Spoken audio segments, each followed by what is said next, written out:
She thought she was running from a wedding. Turns out, she was running toward the one man who would change everything.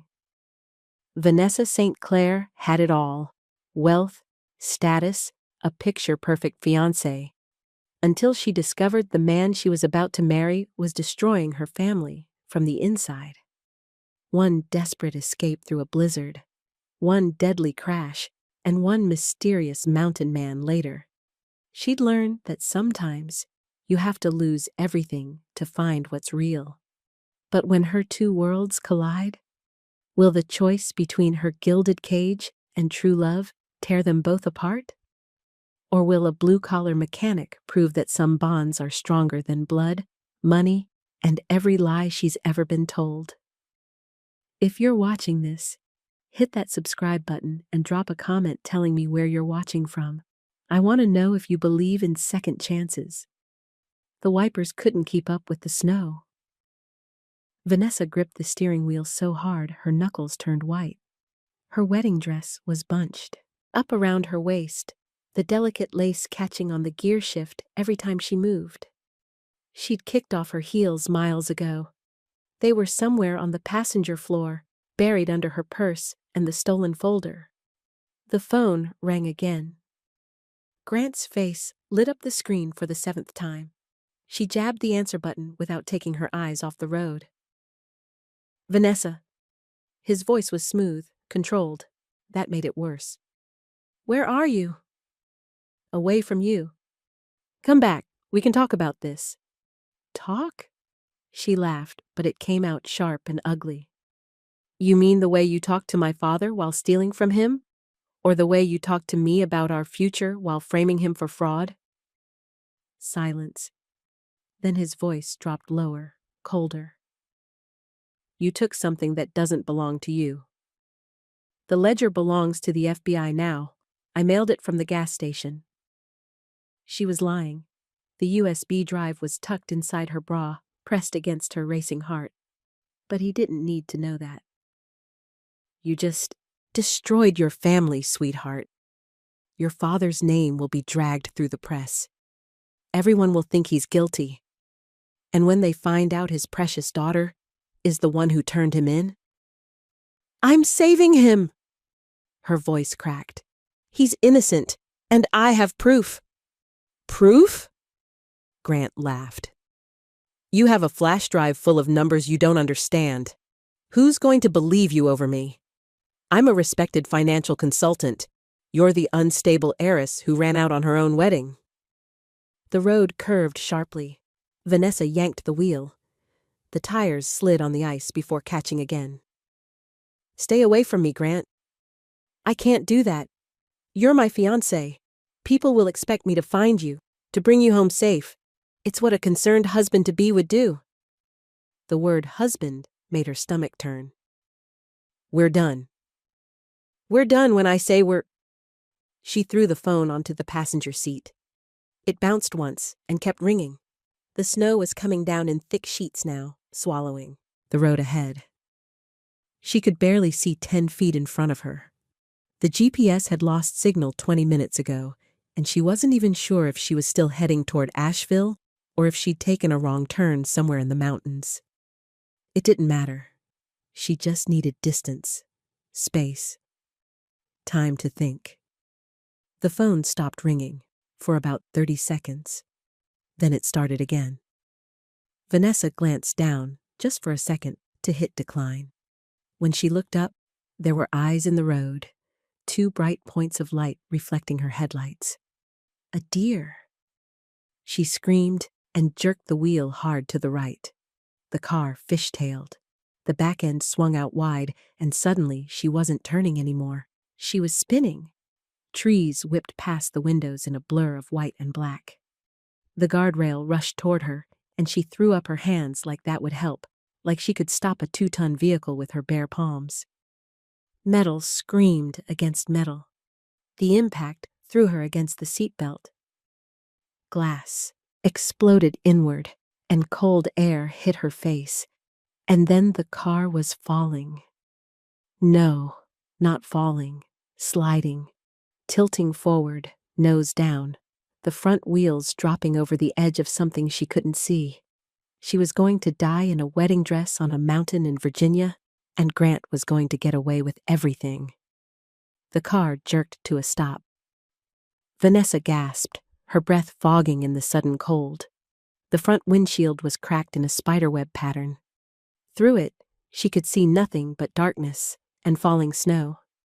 She tried to move. Her seatbelt locked tight across her chest.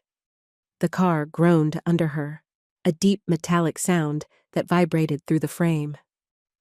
"Okay," she whispered. Okay. She reached for the seatbelt buckle with shaking hands. The angle was wrong. The car was pitched forward at maybe 30 degrees, and her weight was pulling against the belt. She pressed the button. Nothing. She pressed it again. Harder. Nothing. The car shifted. Just an inch, but enough to make her heart stop. She heard rocks skittering away beneath the tires, tumbling down into the dark. No! No! No! No! She pressed the button again and again, her thumb slipping on the plastic. The car groaned again.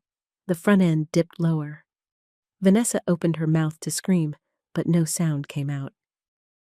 Caleb was 2 miles up the mountain when he saw the headlights disappear. He'd been pouring himself coffee from his thermos, taking a moment to watch the snow come down over the ridge. It was beautiful the way winter could be beautiful when you were safe and warm. He'd seen enough mountain winters to know this one was going to be bad. The storm was early season but strong, the kind that knocked out power and closed roads for days. He was thinking about Mrs. Higgins, wondering if she had enough firewood stacked, when the lights caught his eye.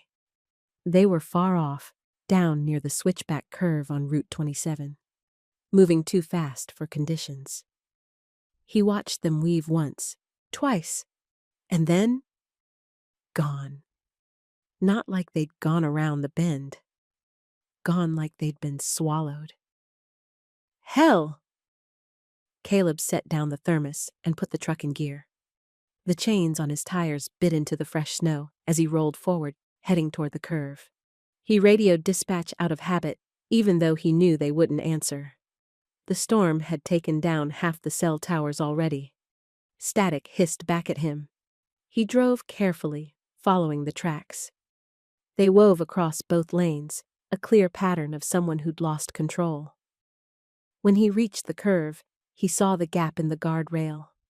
Caleb pulled over and grabbed his flashlight. The wind hit him the moment he opened the door, cold enough to steal his breath.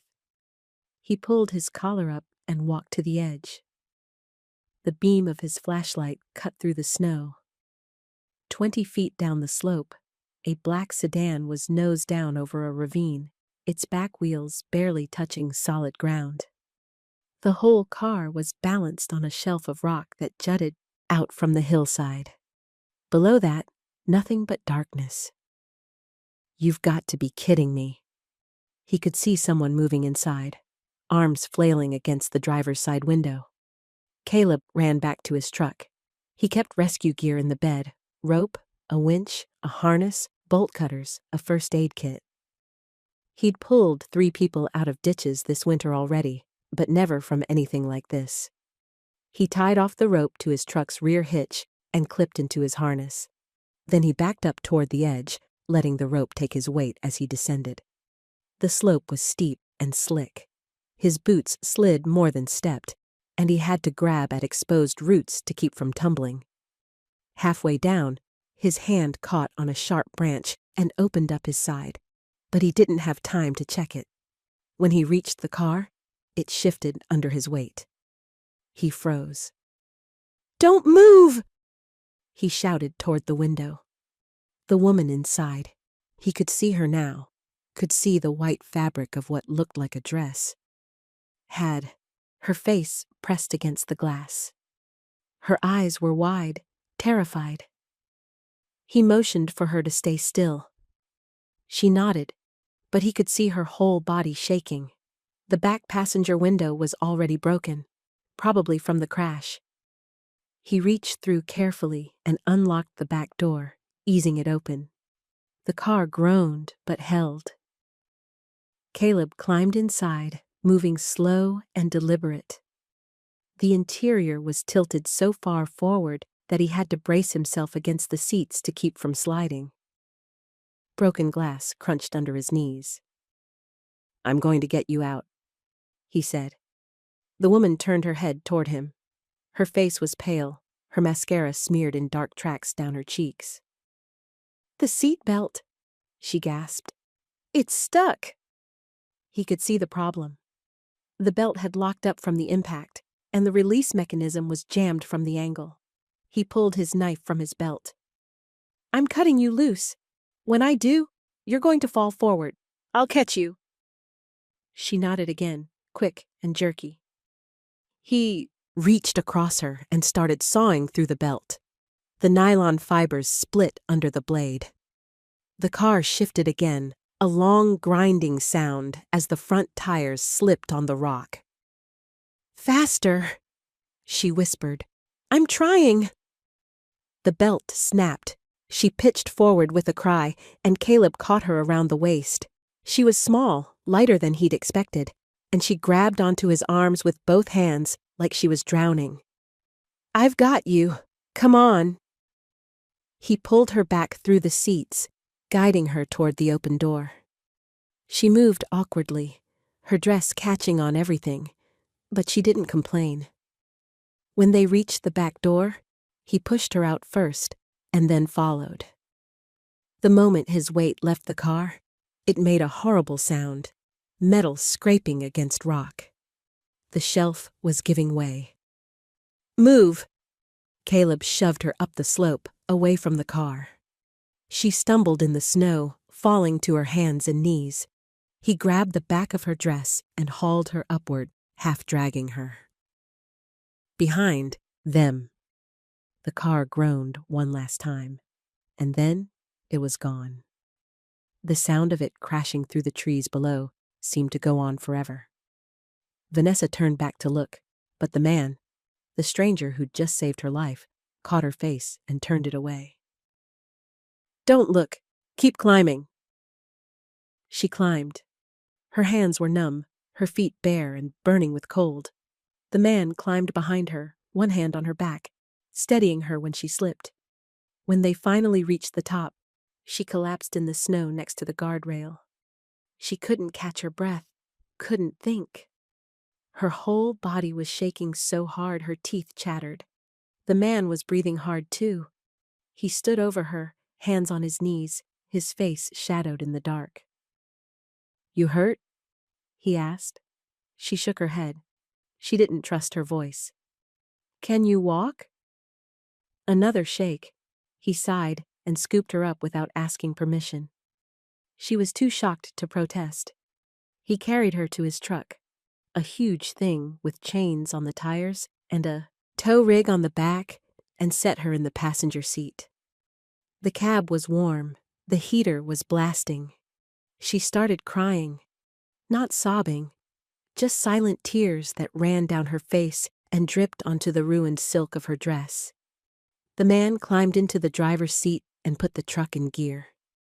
He didn't say anything, didn't ask questions, just drove. Vanessa stared out the windshield at the snow. Her phone was gone. Her purse was gone. The USB drive was still pressed against her heart, but everything else had disappeared into the ravine with the car. "Thank you," she finally whispered. The man glanced at her. His face was hard to read. Strong features, dark skin, a jaw set tight with tension. He looked like he was in his 30s, maybe. Tall and broad-shouldered, built like someone who worked with his hands. "You're welcome," he said, and that was all. The cabin appeared out of the snow, like something from a dream. It was small and solid, built from dark logs with a wide porch and a metal roof. Next to it stood a garage with bay doors, closed now against the storm. The man pulled the truck up close to the porch and killed the engine. "Stay here," he said. He got out and disappeared into the dark. A moment later, lights flickered on inside the cabin, warm and yellow through the windows. He came back and opened her door. "Come on." Vanessa tried to step down, but her legs wouldn't hold her. She wobbled, and he caught her again, easier this time, like he'd been expecting it. "I can walk," she said. "Sure you can." He carried her up the porch steps and through the front door, kicking it shut behind them. The inside of the cabin was small but clean. A stone fireplace dominated one wall, unlit. A couch sat across from it, covered in a faded quilt.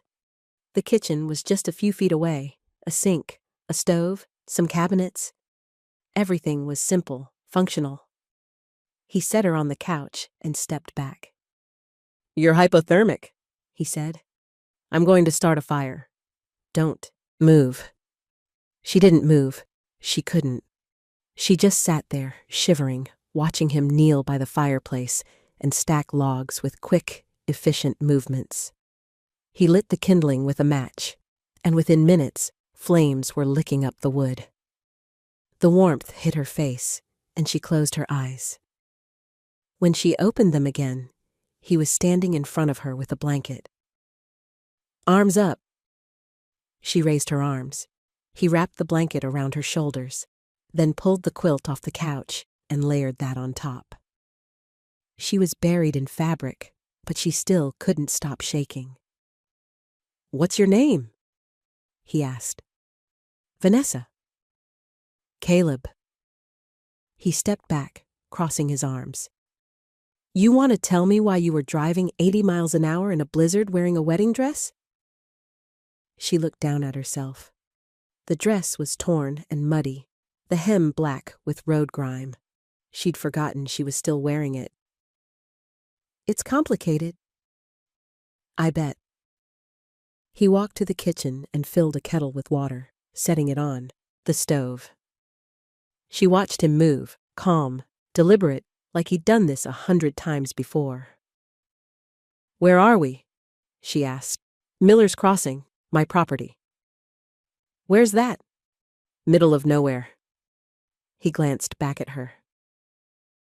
"The main road's about 2 miles down the mountain. It'll be closed by now. This storm's not letting up until tomorrow at the earliest." Tomorrow. The word hit her like a slap. She needed to get to Asheville tonight. She needed to find a police station, an FBI office, someone who could help her before Grant. "I need to leave," she said. "I need to get to the city." Caleb turned around, leaning against the counter. "You need to sit still and warm up before you lose a toe." "You don't understand. I have to—" "What you have to do is not die."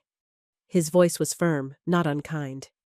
"You just flipped a car into a ravine. You're in shock. And even if you weren't, there's 3 feet of snow on the ground and more coming. Nobody's driving anywhere tonight." Vanessa opened, her mouth to argue, but the words wouldn't come. He was right. She knew he was right. But the thought of staying here, of being trapped. The kettle whistled. Caleb poured hot water into a mug and brought it over. "Drink this." She took the mug with trembling hands. It was just hot water, but it burned her throat in a good way. "Thank you," she said again. He nodded and walked to the door. She heard the heavy sound of a deadbolt sliding into place. Then he turned back to look at her, his expression unreadable. "Roads are closed, lady," he said. "You're stuck." An hour passed. Maybe 2. Vanessa couldn't tell anymore. She sat on the couch, wrapped in blankets, staring at the fire. The shaking had finally stopped, but her mind wouldn't settle. Every few minutes, she'd think about Grant. About the USB drive. About her father sitting in his office, probably wondering where she was.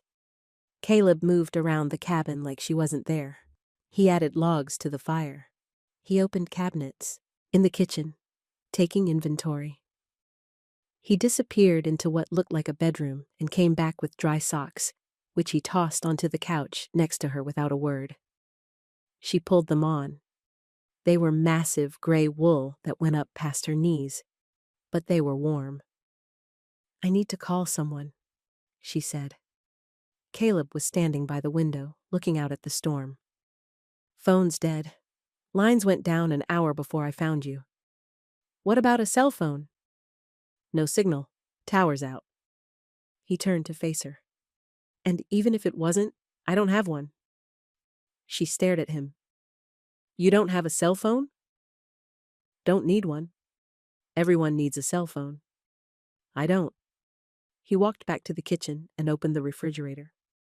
"You hungry?" She wasn't. Her stomach was twisted in knots. But she hadn't eaten since breakfast, and breakfast had been champagne and half a croissant while her bridesmaids had fussed over her hair. "I guess." He pulled out eggs, butter, bread. Started cooking without asking what she wanted. The smell of butter melting in a pan filled the cabin, and despite everything, Vanessa's mouth watered. "I can pay you," she said suddenly. Caleb cracked an egg into the pan. "For what?" "For rescuing me. For letting me stay here. For—" She gestured around the cabin. "All of this. I'm not charging you for not letting you die. I have money. A lot of money. I can pay you $10,000 to drive me to Asheville right now." The spatula in his hand stopped moving. He turned around slowly, and the look on his face made her shrink back into the couch. $10,000, he repeated. "Yes, cash. I can have it wired to you as soon as—" "You think I'm going to risk both our lives driving down a mountain in whiteout conditions because you're waving money at me?" "I didn't mean—" "You did mean it."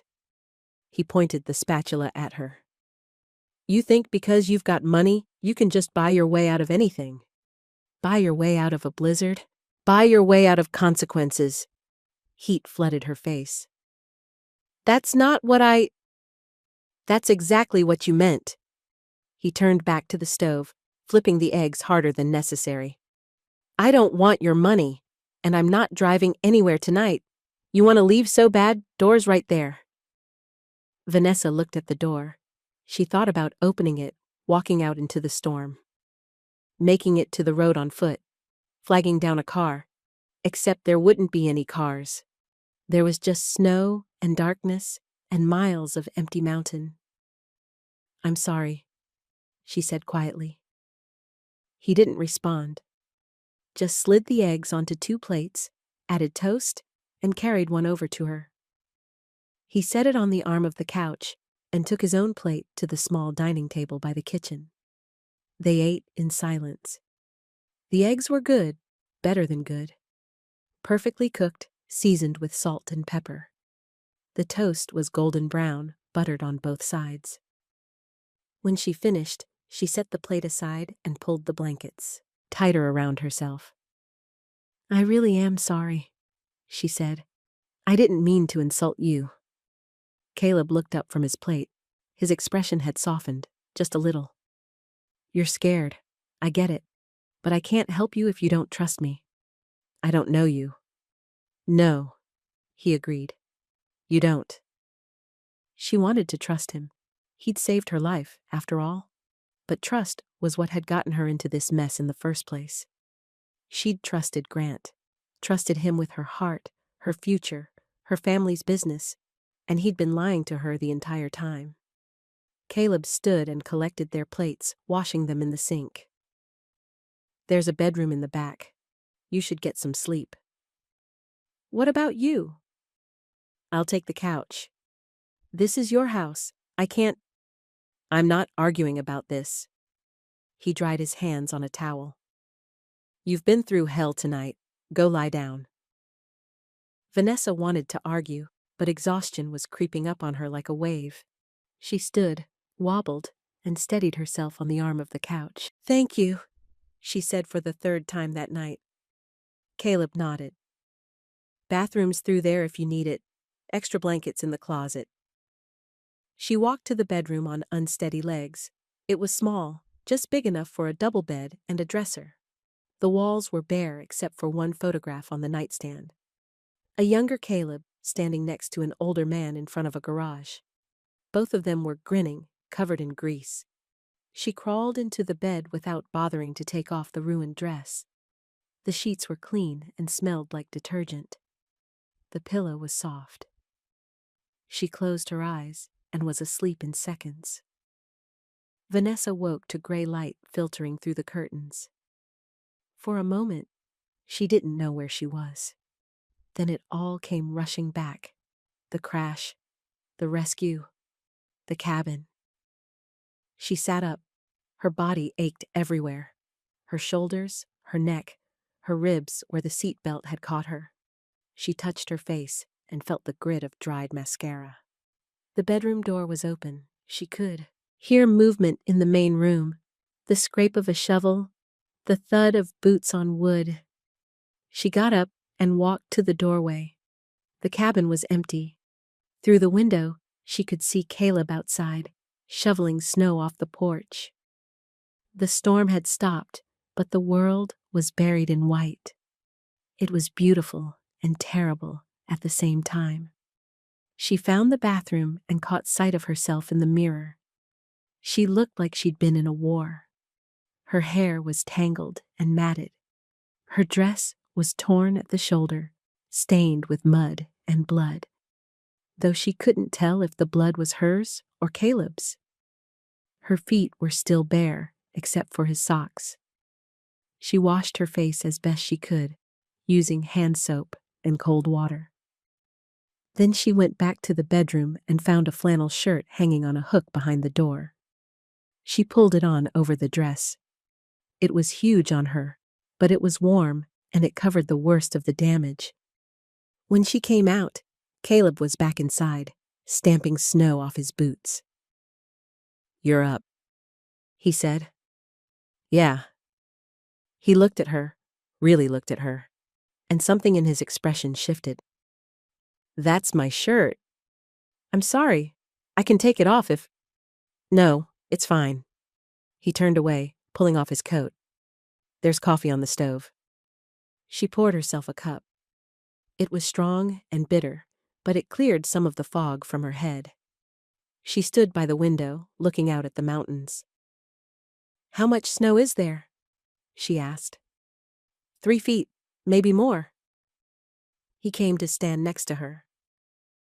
"The main road won't be cleared until tomorrow at the earliest. Could be longer, depending on how much the county crews have to deal with." Tomorrow. Another day, trapped here.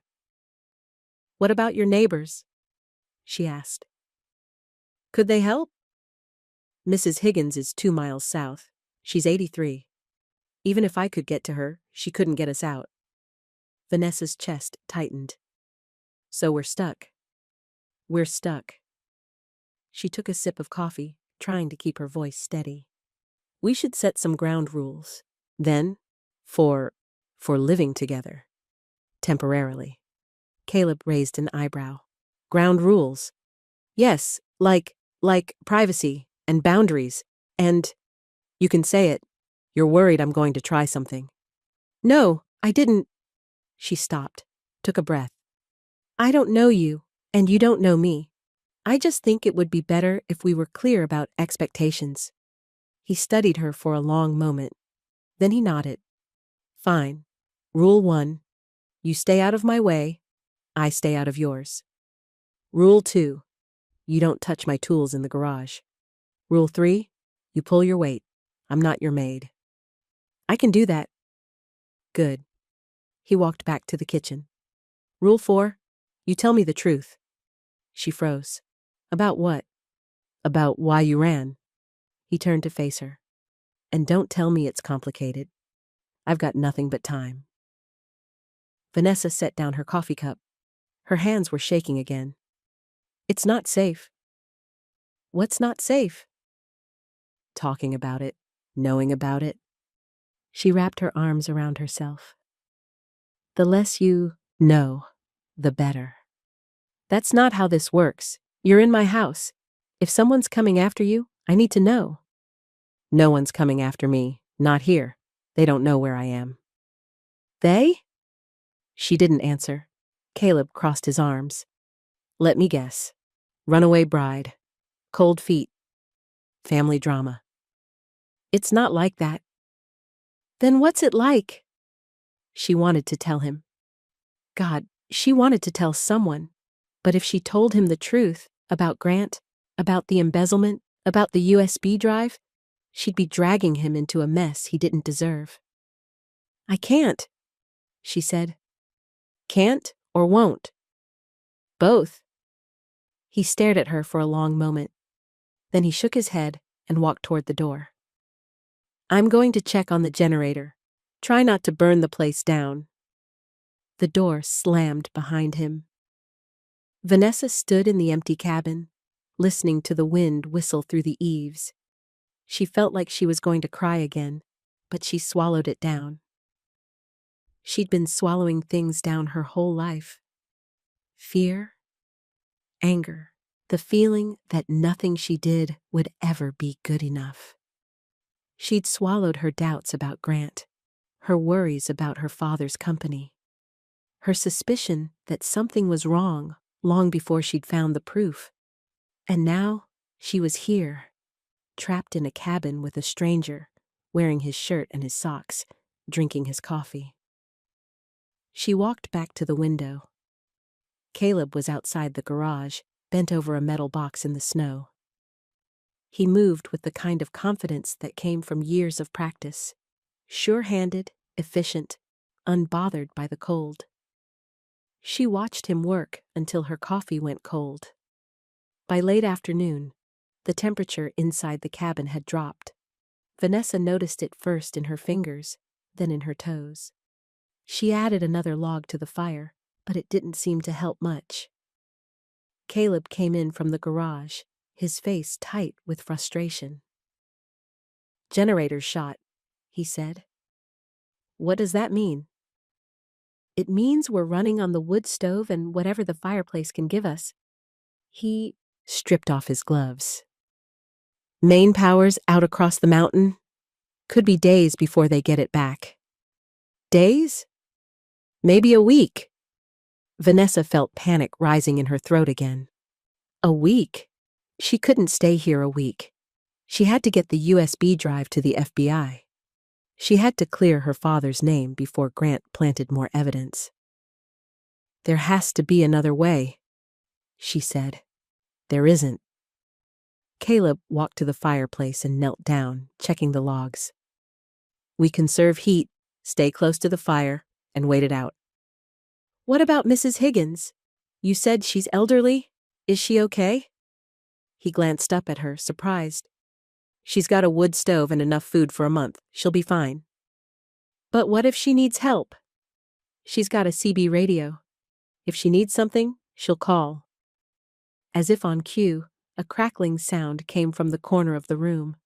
Vanessa jumped. Caleb stood and walked to a small table where an old radio sat, half buried under a stack of motor manuals. Caleb? You there, dear? So, voice was thin and warbling, but clear enough. Caleb picked up the handset. I'm here, Mrs. Higgins. You okay?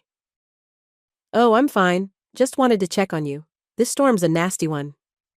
It is. You got enough firewood? Well, there was a pause. The pile sort of collapsed.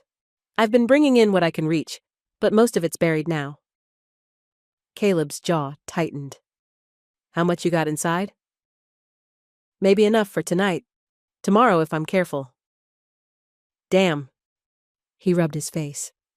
I can't get to you in this, Mrs. Higgins. Not until the road's clear. I know, dear. I'm not asking you to. I just wanted you to know, in case. Vanessa's chest constricted. She thought about an 83-year-old woman alone in a cabin, rationing firewood, wondering if she'd freeze before help arrived. She stood up. I can help. Caleb turned to look at her, the handset still in his hand. I can help, Vanessa repeated. If you tell me what to do, if you show me how. He studied her face for a long moment. Then he spoke into the radio. Mrs. Higgins, You sit tight. I'll figure something out. You're a good boy, Caleb. Give your father my regards when you see him. Caleb's expression flickered, something dark and pained. Yes, ma'am.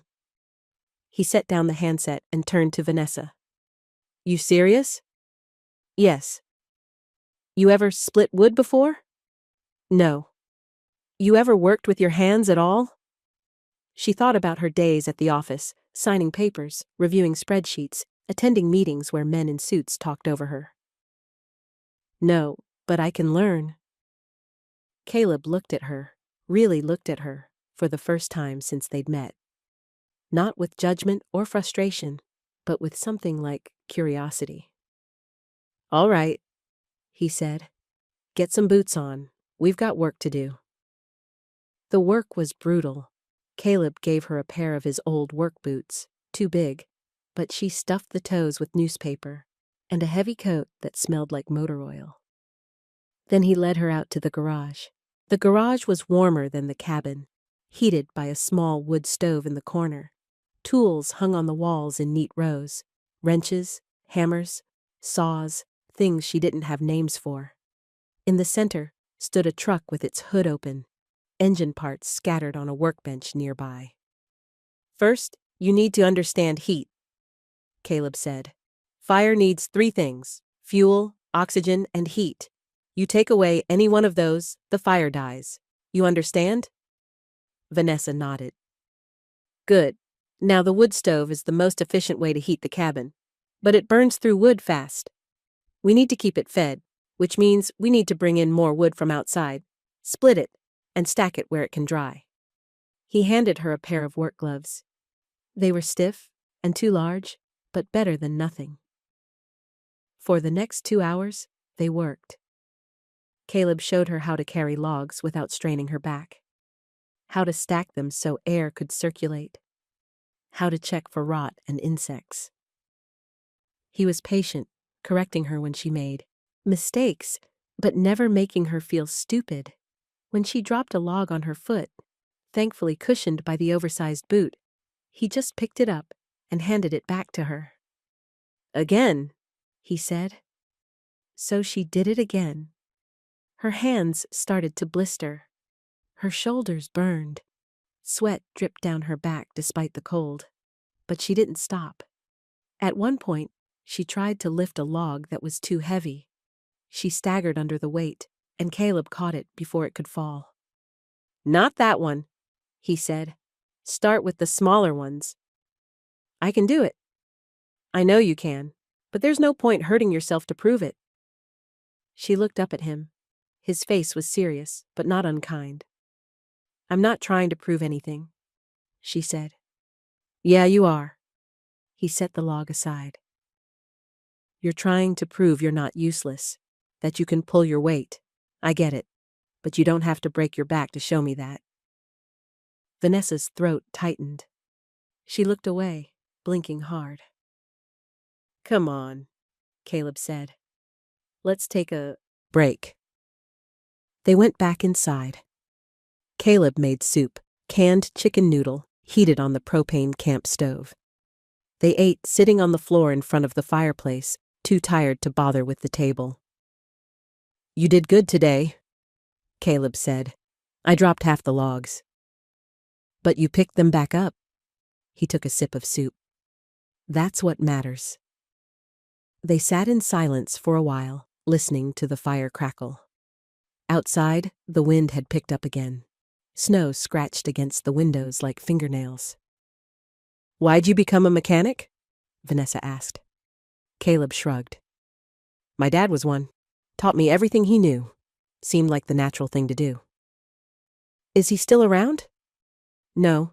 He died 5 years ago. Heart attack. I'm sorry. Me too. Caleb stared into the fire. He was a good man, honest, worked hard his whole life. Never cut corners, never lied, never cheated anyone. You miss him? Every day. Vanessa thought about her own father, distant, demanding, always expecting more. She loved him, but she wasn't sure she liked him, and she wasn't sure he'd ever been proud of her, no matter how hard she tried. "What about you?" Caleb asked. "What do you do?" She hesitated. "I work in my father's company." "Doing what?" "Managing, overseeing, making sure things run smoothly." It sounded hollow, even to her own ears. "I'm the CEO. On paper, anyway." Caleb raised an eyebrow. "On paper?" "My father makes the real decisions. I just sign the papers and smile for the cameras." "That why you ran?" She looked at him sharply. "What?" "From the wedding? That why you ran? Because you were tired of smiling for cameras?" Vanessa set down her soup. Her hands were shaking again. "I ran because my fiancé is a criminal. Because he was stealing from my father's company and framing my father for it. Because I found proof, and I knew if I went through with the wedding, he'd have access to everything. He'd destroy my family, and there'd be nothing I could do to stop him." The words tumbled out in a rush. She hadn't meant to say any of it, but once she started, she couldn't stop. "I found the records 2 days before the wedding. Bank transfers, falsified documents, everything. He'd been planning it for months, maybe years. And I thought I loved him. I thought he loved me, but it was all a lie. All of it." She was crying now, hot, angry tears that blurred her vision. "So I ran. I grabbed the USB drive and I ran. And I crashed my car. And you saved me. And now I'm stuck here, and he's still out there and—" Caleb reached over and took her hand. His hand was warm and rough with calluses. He didn't say anything, just held on. Vanessa squeezed back, holding on like he was the only solid thing in a world that had turned to quicksand. "You did the right thing," Caleb said quietly. "Did I?" "Yeah, you did." They sat like that for a long time, hands clasped, watching the fire burn down to embers. When Vanessa finally pulled away, her face was hot with embarrassment. "I'm sorry. I didn't mean to." "Don't apologize." Caleb stood and added another log to the fire. "You've been carrying that alone. Nobody should have to carry something like that alone." He looked at her, and for the first time since they'd met, she saw him. Not as a stranger, not as her rescuer, but as a person. Someone who understood what it meant to carry weight. Someone who'd lost things too. "Thank you," she said. "For what?" "For listening. For not judging. I'm not in a position to judge anyone." He walked to the bedroom door and paused. "You take the bed again tonight. I'm fine out here." "Caleb?" He turned. "You're a good man," she said. "Like your father." Something flickered across his face. Surprise, maybe, or grief. Then he nodded and closed the door behind him. Vanessa sat alone by the fire, feeling lighter than she had in days. Outside, the storm raged on. But inside, for the first time, she felt warm. Morning came with pale sunlight and an eerie quiet. The storm had finally stopped. Vanessa woke to the sound of Caleb moving around in the main room. The clink of metal against metal, the thud of boots. She got up and found him by the door, lacing his boots. "Where are you going?" she asked. "Need to check the property. Make sure nothing got damaged." He looked up at her. "You can come if you want, or stay here and keep the fire going." "I'll come." He handed her the coat and boots from yesterday. They stepped outside together. The world was transformed. Everything was white and crystalline, sparkling in the weak morning sun. The snow came up past Vanessa's knees. Every tree branch was thick with ice. The silence was absolute. No birds, no wind, just the crunch of their footsteps. "It's beautiful," Vanessa said. "It's dangerous," Caleb replied. But there was something in his voice that said he found it beautiful too. They walked the perimeter of the property. Caleb checked the garage, the shed, the propane tank. Everything seemed intact. When they reached the back of the cabin, Vanessa saw something that made her stop. A massive tree limb had fallen across the porch roof. The wood was split where it had hit, and the metal chimney pipe was bent at an angle. "That's not good," Caleb said. He climbed up onto the porch, examining the damage. The limb was easily 15 feet long and thick as Vanessa's torso. It had crushed part of the railing and knocked the chimney loose from its moorings. "Is it bad?" she asked. "Could be worse, but we can't use the fireplace until I fix it. Smoke will come back into the cabin." He jumped down from the porch. "We'll have to rely on the wood stove, and that means we need to be smarter about heat." "What do you mean?" "I mean we close off the bedroom, keep all our heat in the main room. We'll sleep out here by the stove." Vanessa felt her face flush. "Both of us?" "It's not about comfort. It's about survival." He looked at her steadily. "You've got a problem with that?" She thought about the night before, how he'd held her hand without asking for anything, how he'd listened without judging. She thought about the way he'd given her his bed 2 nights in a row without complaint. "No," she said. "No problem." "Good. Let's get to work." The work was harder than yesterday. First, they had to move the tree limb off the roof. Caleb brought out a chainsaw from the shed, and the sound of it ripping through wood was deafening in the quiet morning. Vanessa held the ladder steady while he cut the limb into manageable pieces, then helped him carry them to the woodpile. Her arms ached, her back screamed, but she didn't stop. By noon, the limb was cleared, and the chimney was temporarily braced. It wasn't pretty, but it would hold until the storm passed and Caleb could get proper materials. They came inside for lunch. Caleb made sandwiches, peanut butter and jelly on white bread. They ate standing up, too tired to sit. "You're tougher than you look," Caleb said. Vanessa almost laughed.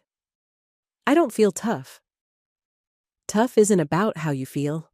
It's about what you do when you're scared." She looked at him. There was something different in his expression today. Less guarded, more open. Like the walls between them were starting to come down. "I'm scared all the time," she admitted. "Of what?" "Everything. Failing, disappointing people, not being good enough." She set down her sandwich. "My whole life, I've been trying to prove I deserve the name on the door, that I'm more than just Robert St. Clair's daughter." "And you ran from your wedding to prove that?" "I ran because staying would have made me a coward." She met his eyes. "I couldn't marry a man I didn't trust. I couldn't stand there and say vows I didn't mean, even if it meant losing everything." Caleb nodded slowly. "That takes guts. Or stupidity. Sometimes they're the same thing." He went to the sink to wash their plates. Vanessa watched him, studying the line of his shoulders, the way his hands moved with careful precision. He was nothing like the men in her world, the lawyers and executives and trust fund heirs who'd circled her like sharks since she turned 18. He didn't care about her name or her money. He'd been insulted when she'd offered to pay him. "Can I ask you something?" she said. "Sure." "Why do you live up here alone?" His hands stilled in the water. "Who says I'm alone?" "You don't have a cell phone. You talk to your neighbor on a CB radio. You live 2 miles from the nearest person." She paused. "That doesn't happen by accident." Caleb was quiet for a long moment. Then he dried his hands and turned to face her. "I used to work for a racing team," he said. "Head mechanic. It was a good job. Great money, travel, respect. I was going somewhere." "What happened?" "Company got bought out. New owners came in and cleaned house, laid off half the staff, including me. Said they were bringing in their own people. His jaw tightened. I'd worked there 8 years, gave everything I had, and they let me go in a 15-minute meeting with a severance check and a box for my tools. Vanessa's stomach dropped. What company? St. Clair Auto. The air left her lungs. Caleb watched her face change. You already knew, didn't you? No, She stopped, looked at the floor. My father bought that company 5 years ago. He said it was losing money, that he had to restructure. Restructure? Caleb's voice was flat. That's a nice word for it. I didn't know, Vanessa said desperately. I swear, I didn't know they— It's not your fault. He turned back to the sink. Your father was doing business. That's how it works. Some people win, some people lose. I lost. That's not fair. Fair's got nothing to do with it. Vanessa felt sick. All those corporate decisions her father had made, the acquisitions, the restructuring, the efficiency, improvements. She'd signed off on them without thinking, without asking who would be hurt, without caring. I'm sorry, she whispered. I told you, it's not your fault. But my family— Your family didn't make my choices. I'm the one who decided to come up here, to live alone, to keep people at a distance. He looked at her. That's on me, not you. She wanted to argue, to take responsibility, but she could see he wouldn't accept it. Is that why you don't trust people? She asked. I trust people, just not the ones who wear suits and make promises they don't keep. He grabbed his coat from the hook. I'm going to bring in more wood. You should rest. He left before she could respond. Vanessa stood in the empty cabin, staring at the closed door. Her throat was tight with shame and something else, something that felt like grief. She walked to the mantel and picked up the photograph she'd seen the first night. Caleb and his father, standing in front of St. Clair Auto, both smiling, both proud. She'd taken that from him. Her family had taken that from him. And yet, he'd still pulled her from a wrecked car, still given her his bed, still taught her how to carry wood and split logs and survive. She set down the photograph and went to help him, even though he hadn't asked. That night, they reorganized the cabin. Caleb moved blankets and pillows into the main room, creating 2 makeshift beds on opposite sides of the wood stove. It wasn't comfortable, but it was warm. They played cards by lamplight, a game called gin rummy that Caleb taught her. She was terrible at it. He won 5 hands in a row before she finally managed to catch him with high cards. Beginner's luck, he said, but he was smiling. Or maybe I'm learning. Maybe. They played until the lamp burned low. Caleb told her stories about his father, how he'd taught Caleb to drive at 12, how he'd always hummed while he worked, how he could diagnose an engine problem just by listening to it run. Vanessa found herself laughing at his stories, feeling the warmth of them like she'd stepped closer to the stove. What about your dad? Caleb asked. The laughter died. What about him? You don't talk about him much, except for the business stuff. Vanessa drew a card from the pile, studied her hand. There's not much to say. He's brilliant, driven. He built an empire from nothing. But he doesn't see people. He sees assets and liabilities, investments and risks. She laid down her cards, a straight flush. I don't think he's ever looked at me and just seen his daughter. Caleb nodded. That's hard. It is what it is. No. He looked at her across the cards. It's hard. You can say that. Something in her chest cracked open. She blinked hard, fighting tears. I spent my whole life trying to make him proud. I went to the right schools, got the right degree, took the job he wanted me to take. Her voice broke. I even agreed to marry Grant because my father said he'd be a good match, a smart partnership. But you didn't marry him? No, I didn't. Why? Because I finally asked myself what I wanted. And the answer wasn't Grant. It wasn't the company. It wasn't any of it. She wiped her eyes roughly. I don't even know who I am without all that. Caleb gathered up the cards, shuffling them slowly. Maybe that's the point. What do you mean? Maybe you're supposed to figure out who you are without it. Without the name, the money, the expectations. He set down the deck. That's what I had to do. After I lost my job, I had to figure out who Caleb Johnson was when nobody needed him to be anything. And who is he? Caleb smiled, a real smile that softened his whole face. Still figuring that out. Vanessa smiled back, and for a moment, sitting on the floor of a cabin in the middle of nowhere, playing cards with a man who owed her nothing, she felt more like herself than she had in years. Your turn to deal, she said. They played 3 more hands. Vanessa won 2 of them. When they finally settled down to sleep, the cabin was dark except for the glow from the stove. Vanessa lay on her makeshift bed, staring at the ceiling. Caleb? She whispered. Yeah? Thank you for everything. There was a pause.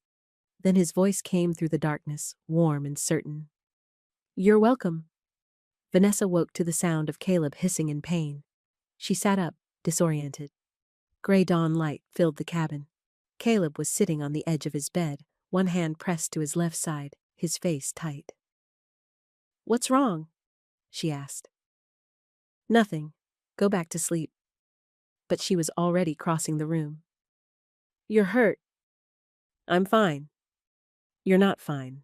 Let me see. He tried to wave her off, but she grabbed his wrist and moved his hand aside. His shirt was stained dark with blood. Oh my God! Vanessa's hands shook as she pulled up his shirt.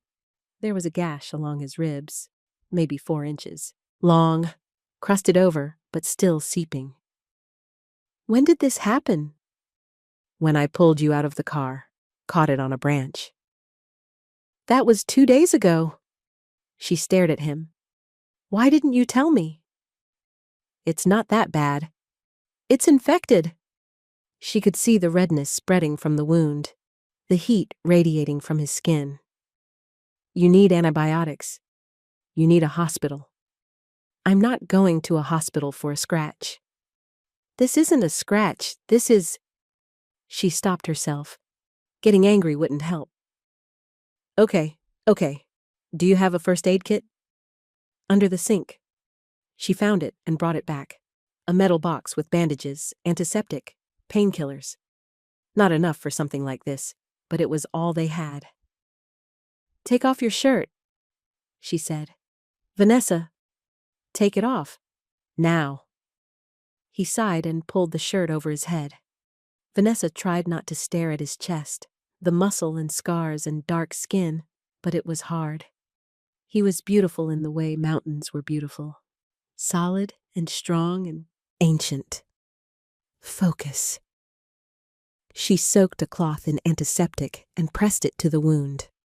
Caleb sucked in a breath through his teeth but didn't pull away. I'm sorry, she said. It's fine. She cleaned the wound as gently as she could, watching his face for signs of pain.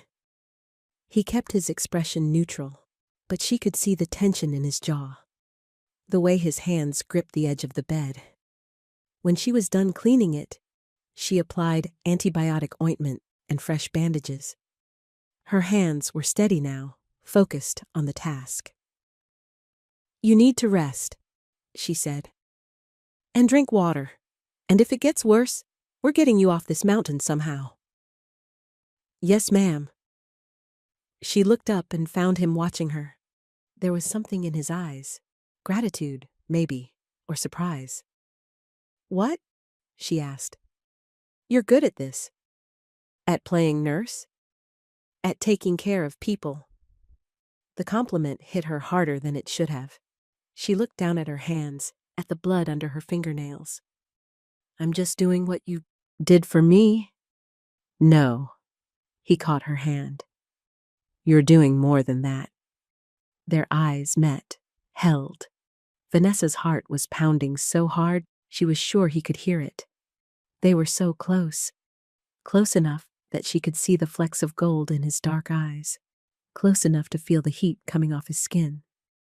She should pull away. She should step back. She should remember that she'd just run from one man and had no business getting close to another. But she didn't move. Neither did he. Vanessa, he said quietly. Yeah? I need you to know something. What? I'm not good at this, at letting people in. I've been alone for a long time, by choice, and I was fine with that. He squeezed her hand. But having you here, it's made me remember what I've been missing. She couldn't breathe. Caleb. You don't have to say anything. I just wanted you to know. He released her hand and leaned back against the wall, closing his eyes. Vanessa stood there, frozen, her heart still racing. She should say something. But what? That she felt the same way? That these 3 days in a cabin with him had meant more to her than 3 years with Grant? That she was terrified of what would happen when they left this mountain and went back to their separate worlds? Instead, she said, "Get some rest. I'll make breakfast." She went to the kitchen on shaky legs and started cooking. Eggs again, because that's what they had. But her hands were trembling so badly, she nearly dropped the pan. She could still feel the warmth of his hand. Could still see the vulnerability in his eyes.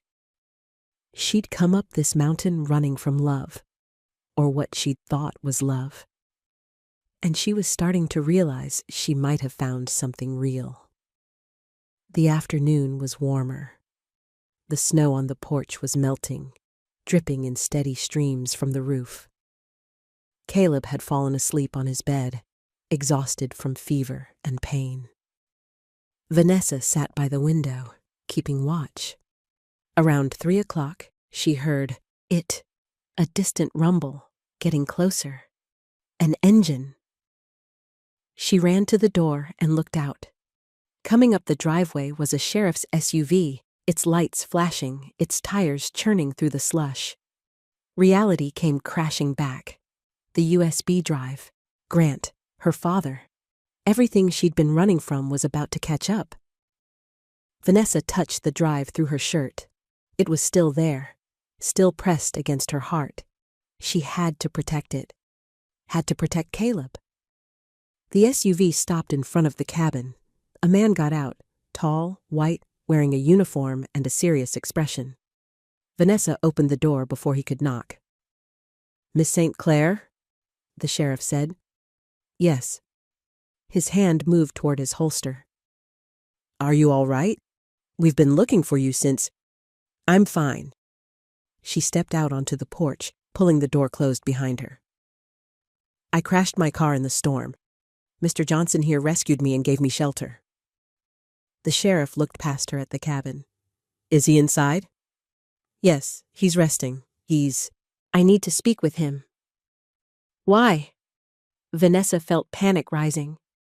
"He didn't do anything wrong. He saved my life." "Miss St. Clair, your fiancé filed a missing persons report. He said you were unstable, that you'd been having episodes." The sheriff's voice was gentle but firm. "He's worried about you." Of course, Grant had spun it that way, made her look crazy, made himself look like the concerned fiancé. Vanessa straightened her spine. She knew what she had to do. She adopted the voice she used in boardrooms. Cold, commanding, every inch Robert St. Clair's daughter. "Officer, I appreciate your concern, but I can assure you I am perfectly stable. I hired Mr. Johnson to drive me to Asheville. When the storm hit, he suggested we wait it out here. He has been nothing but professional, nothing but subservient." The word tasted like poison in her mouth. The sheriff frowned. You hired him? Yes, he's my employee. Temporarily. She looked down her nose at him, channeling every bit of her mother's aristocratic disdain. Now, if you'll excuse me, I need to gather my things. I assume the roads are clear enough to travel? They are. We can give you a ride. That won't be necessary. Mr. Johnson can drive me. She turned to go inside, then paused. Oh, an officer? When you speak to my fiancé, tell him the engagement is off. He'll understand why. She went back inside without waiting for a response. Caleb was sitting up on his bed, his face pale. He'd heard everything. Subservient? He said quietly. Vanessa's throat closed. I had to. If I told him the truth, that we were just two people stuck in a storm, Grant would find a way to twist it, to use it against you. So you made me sound like hired help. I was protecting you. By degrading me? He stood up, wincing as the movement pulled at his side. I don't need that kind of protection, Vanessa. You don't understand. Grant is dangerous. If he thought you meant something to me, She stopped, realized what she'd said. Caleb looked at her. Really looked at her. Do I mean something to you? She couldn't answer, couldn't lie. I need to go. Vanessa. But she was already moving, grabbing her ruined dress from the bedroom, shoving her bare feet into the boots. The sheriff was waiting. Grant was waiting. The whole world was waiting. And she was running again. She reached the door. Caleb's voice stopped her. You're just going to leave? Just like that? She turned. He was standing in the middle of the cabin, shirtless and bandaged, his face full of hurt and anger and something that looked like hope. I have to, she said. My father needs me. I have evidence that can save him. I can't stay here. I'm not asking you to stay forever. I'm asking you to. He stopped, shook his head. You know what? Forget it. Go. Caleb, just go, Vanessa. She wanted to run to him, to throw her arms around him and tell him that these 3 days had changed everything. That he'd changed everything. But the sheriff was outside, and Grant was still out there, and her father's freedom hung on a USB drive pressed against her heart. So she walked out the door and didn't look back. The sheriff's SUV smelled like coffee and pine air freshener. Vanessa sat in the passenger seat, her hands folded in her lap, staring straight ahead. They'd been driving for 15 minutes, and she hadn't said a word. Your fiancé is worried sick, the sheriff said, breaking the silence. He's been calling the station every hour. He's not my fiancé anymore. He seemed pretty convinced you two were working things out. Vanessa's jaw tightened. Of course Grant was spinning it that way, making himself look like the devoted partner, her like the unstable runaway. Officer, I appreciate you finding me, but I'd prefer not to discuss my personal life. Fair enough. He glanced at her. Though, I have to say, you don't seem like someone who just had a breakdown. I didn't have a breakdown. That's what your fiancé said, that you'd been under a lot of stress, planning the wedding, working long hours, that you'd been acting paranoid. Paranoid. The word made her want to scream. She'd found evidence of embezzlement, fraud, conspiracy, and Grant was calling her paranoid. Where are you taking me? She asked. Your father's place. He's waiting for you. Vanessa's stomach twisted. Of course he was, probably pacing his office, furious that she'd embarrassed the family, that she'd run from a wedding he'd arranged. They drove in silence through the mountains. The roads were clear now, scraped down to wet asphalt. Evidence of the storm was everywhere. Fallen branches, downed power lines, cars abandoned in ditches. The sun was bright and cold, turning the snow into diamonds. Vanessa thought about Caleb. About the look on his face when she'd called him subservient. About the way he'd told her to just go. She'd hurt him. She'd meant to protect him. But she'd hurt him instead. The USB drive felt like a stone against her chest. An hour later, they pulled up to her father's building, a glass tower in downtown Asheville, 50 stories of steel and ambition. The sheriff walked her to the elevator, rode up with her to the penthouse floor. "You sure you're okay?" he asked before he left. "I'm fine, thank you, officer." He nodded and left. The elevator doors closed. Vanessa stood alone in the marble hallway. She could see her reflection in the polished walls, dirty, disheveled, wearing a torn wedding dress and a man's flannel shirt and work boots. She looked like she'd been in a war. Maybe she had been. She walked to her father's office. The door was open. Robert St. Clair stood by the window, looking out at the city. He was 62, but looked 50. Tall, silver-haired, wearing a suit that probably cost more than Caleb's truck. When he heard her footsteps, he turned. "Vanessa." His voice was controlled, but she could hear the anger underneath. "I'm glad you're safe." "Hi, Dad." He crossed the room and pulled her into a brief, awkward hug. Then he held her at arm's length, studying her face. "Are you hurt?" "No." "Good." He released her and walked back to his desk.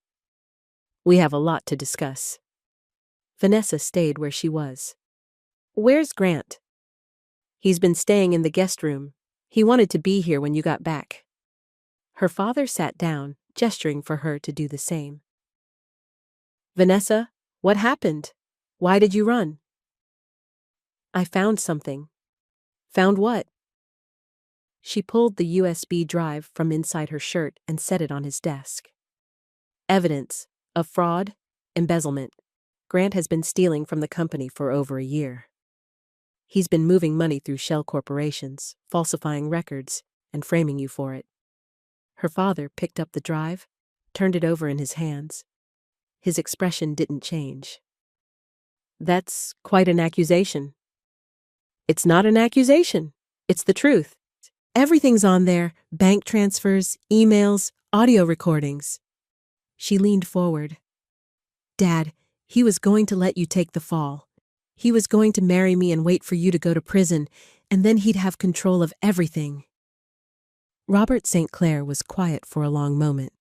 Then he opened his desk drawer and pulled out a folder. He slid it across the desk to her. "I know," he said. Vanessa stared at the folder. "What?"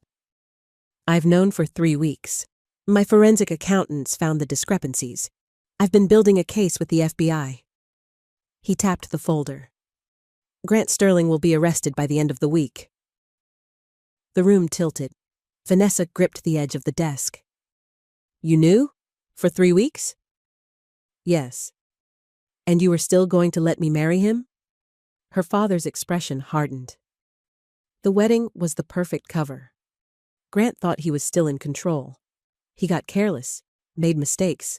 If I'd confronted him earlier, he would have disappeared. Taken the money and run. "So you used me as bait." Her voice was shaking. "You let me walk down the aisle toward a criminal because it was good for business." "It wasn't about business. It was about justice. It was about control." Vanessa stood up, her chair scraping against the floor. "You didn't tell me because you didn't trust me. You thought I'd mess it up, that I'd tip him off." "Vanessa, you've never trusted me. Not with the company, not with my own life, not with anything that actually matters." Tears were burning her eyes, but she refused to let them fall. "I ran because I thought I was saving you. I thought I was finally doing something that mattered. And all this time, you already knew." Robert St. Clair stood. When he spoke, his voice was softer. "I didn't tell you because I was trying to protect you." "I don't need protection. I need respect." She picked up the USB drive. This is mine. I found it. I risked everything to keep it safe. And I'm the one who's turning it over to the FBI. Vanessa, be reasonable. I'm done being reasonable. I'm done being the obedient daughter who signs papers and smiles for cameras. She walked toward the door, then stopped. And I'm done working for you. You're quitting? I'm quitting, effective immediately. She walked out before he could respond. In the hallway, she almost ran into Grant. He was standing by the elevator, dressed in a charcoal suit, his hair perfect, his smile warm, but his eyes were cold. Vanessa, thank God you're okay. He reached for her. She stepped back. Don't touch me. Baby, I've been so worried. When you ran, you thought you could spin this. Make me look crazy. Make yourself look like the victim. She kept her voice low, controlled. But I know what you did, Grant. I know everything. His smile didn't waver, but something shifted behind his eyes. I don't know what you're talking about. The embezzlement, the fraud, the shell corporations in the Caymans. She held up the USB drive. It's all here, and the FBI is going to see every single file. For a moment, Grant's mask slipped. She saw the calculation in his face, the rapid assessment of options. Then the smile came back, colder than before. You really think they'll believe you? A woman who ran from her own wedding? Who's been holed up in a cabin with some random man for 3 days? He leaned in close. I'll tell them you fabricated the evidence, that you were trying to frame me because you couldn't handle the commitment. They'll believe me, sweetheart. They always do. Vanessa's hand tightened on the drive. Maybe, but I don't think so, because I'm not the only one who knows. My father knows, his lawyers know, and in about... She checked her watch. 15 minutes, the FBI is going to know too. Grant's face went white. What did you do? I called them from the sheriff's car. They're on their way. She smiled, and it felt good. It felt powerful. You're done, Grant, and you did it to yourself. She walked past him to the elevator. He grabbed her arm, his fingers digging in hard enough to bruise.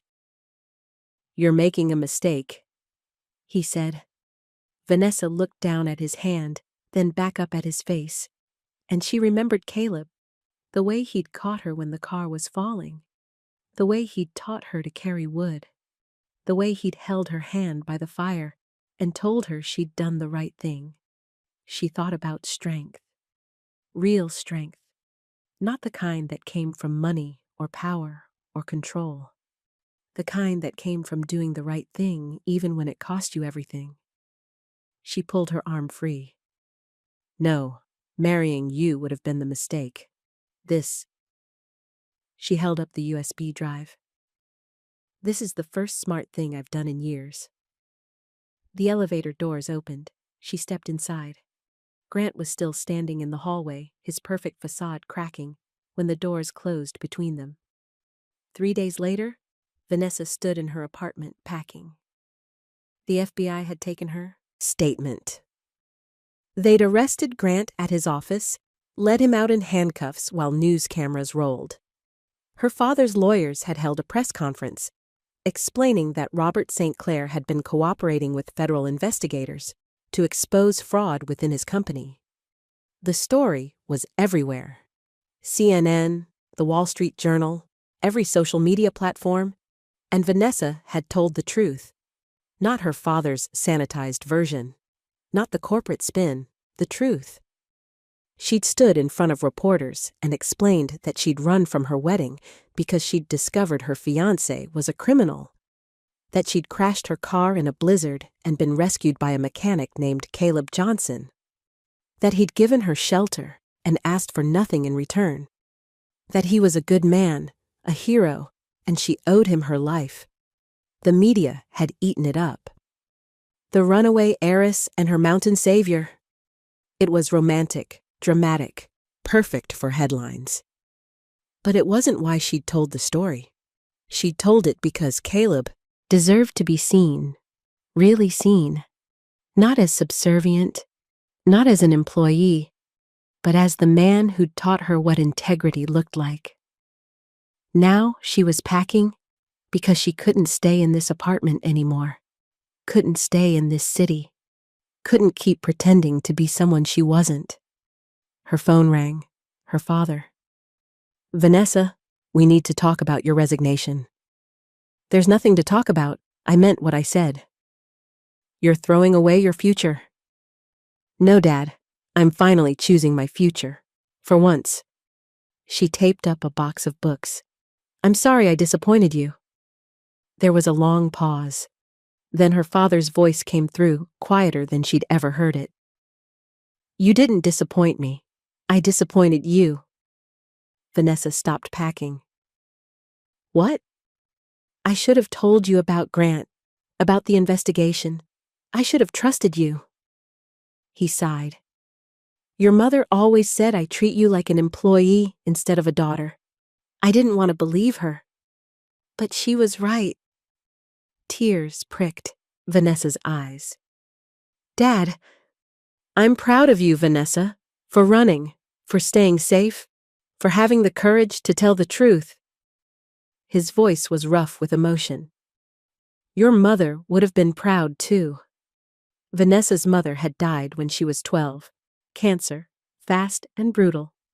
Her father had buried himself in work afterward, and Vanessa had learned to do the same. "Thank you," she whispered. "What will you do now?" "I don't know yet, but I'll figure it out." "You will. You're stronger than you know." They hung up. Vanessa stood in her half-packed apartment, crying for the first time since her mother's funeral. 2 days after that, Vanessa drove back to Miller's Crossing. She'd bought a modest sedan to replace the one at the bottom of a ravine. She'd packed her car with everything she owned that mattered. Clothes, books, her mother's jewelry box. She'd withdrawn money from her trust fund, enough to live on for a year or two while she figured out what came next. She wasn't running this time. She was choosing. Her first stop was Mrs. Higgins' house, a small cottage with blue shutters and a garden buried under snow. Vanessa knocked, and a tiny elderly woman answered, her face creased with smile lines. "Can I help you, dear?" "Mrs. Higgins? I'm Vanessa St. Clair. We spoke on the radio during the storm." The woman's eyes lit up. Oh my goodness, come in, come in." Mrs. Higgins made tea and insisted Vanessa eat fresh-baked cookies. They talked for an hour. Vanessa learned that Mrs. Higgins had lived on the mountain for 60 years, that her late husband had been Caleb's father's best friend, that she thought of Caleb as a grandson. "He doesn't let people in easily," Mrs. Higgins said. "After he lost his job, after his father passed, he just closed himself off, said it was easier that way." "I heard him," Vanessa said. "When I left, I said things I shouldn't have." "Then you should tell him that." "What if he doesn't want to see me?" Mrs. Higgins smiled. "That boy hasn't stopped working on that engine in 5 days. When Caleb's upset, he works, and he's been working nonstop since you left." She patted Vanessa's hand. "Go to him, dear." Vanessa thanked her and left. She drove the 2 miles to Caleb's property, her heart pounding harder with every turn. When she pulled up, the garage doors were open. Music was playing, something with a heavy bass line that vibrated through the ground. She could see Caleb under a car on a lift, his legs visible, his boots tapping to the beat. She got out of her car and walked to the garage. Stood there, waiting. The music was loud enough that he didn't hear her. She watched him work, the efficiency of his movements, the confidence, the focus. She'd missed him. God, she'd missed him so much it hurt. Finally, she cleared her throat. "Hello." The tapping stopped. There was a pause. Then Caleb rolled out from under the car on a creeper. He was wearing coveralls and a white t-shirt, both streaked with grease. His hair was longer than she remembered, his beard fuller. He looked tired, but when he saw her, something flickered in his eyes. Vanessa. Hi.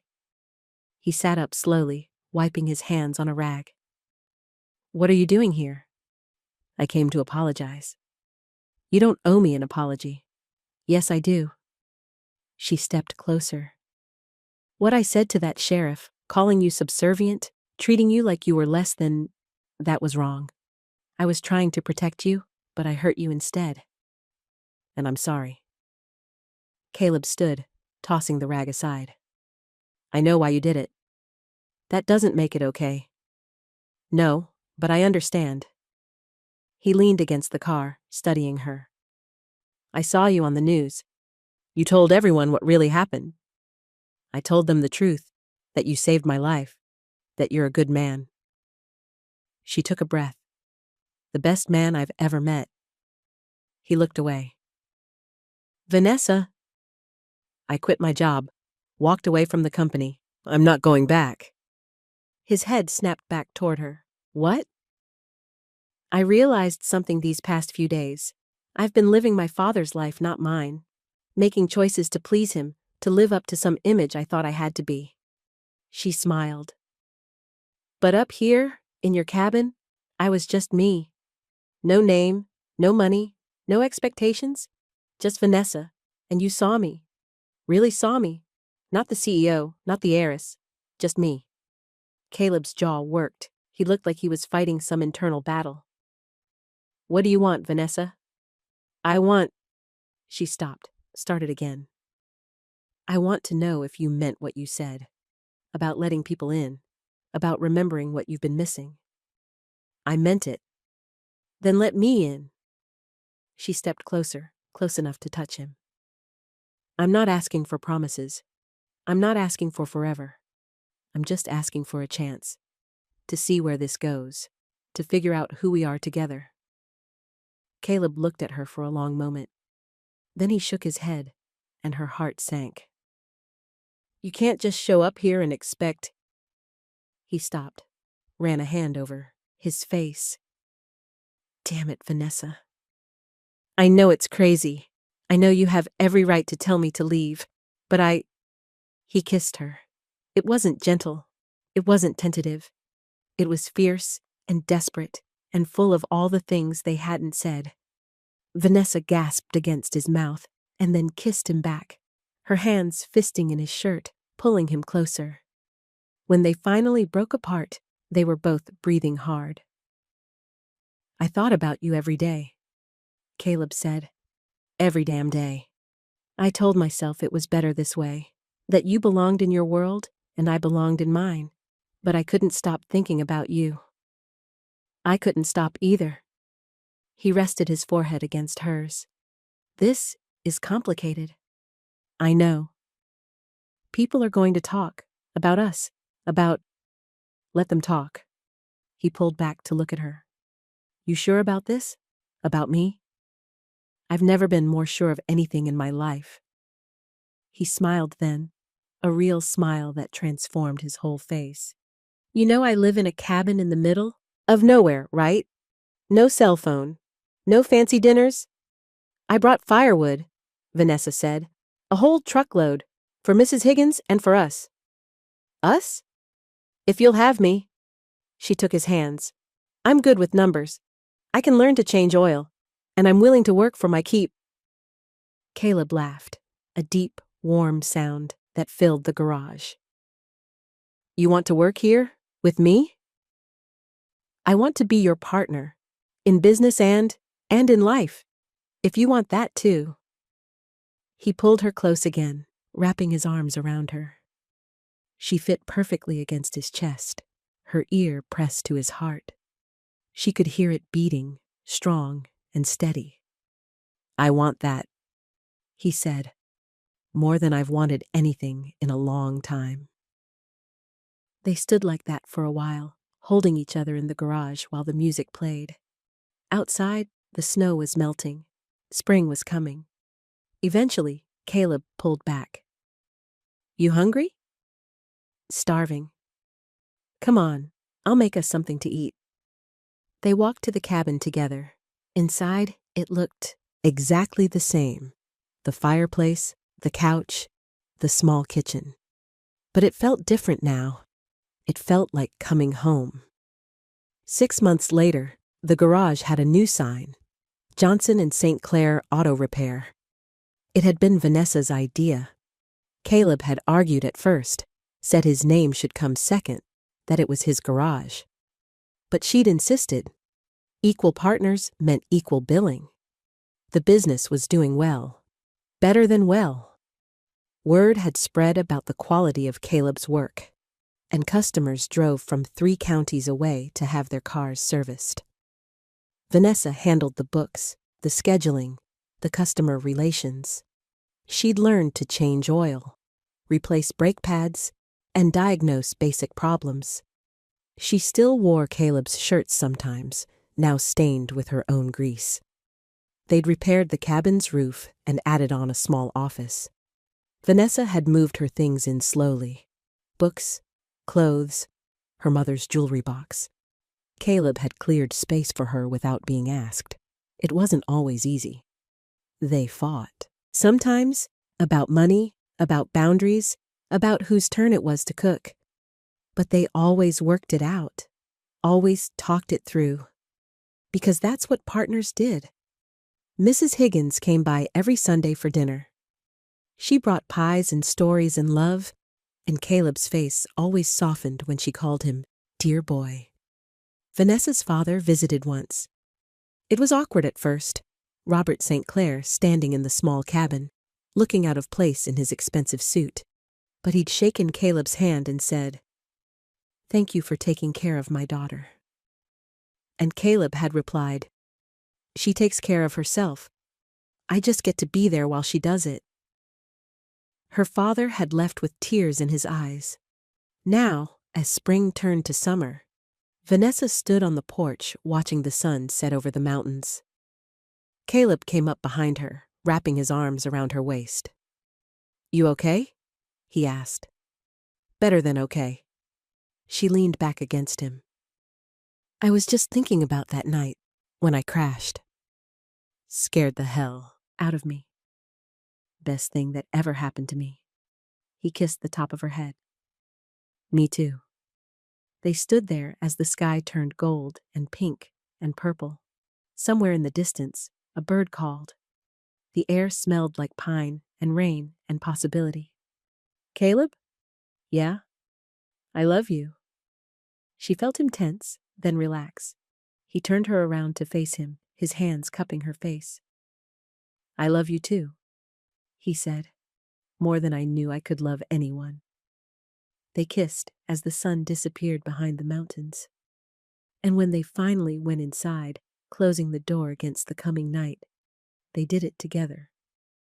Not running from anything, not hiding, just 2 people who'd found each other in a storm and decided to build something real, something that would last. The end.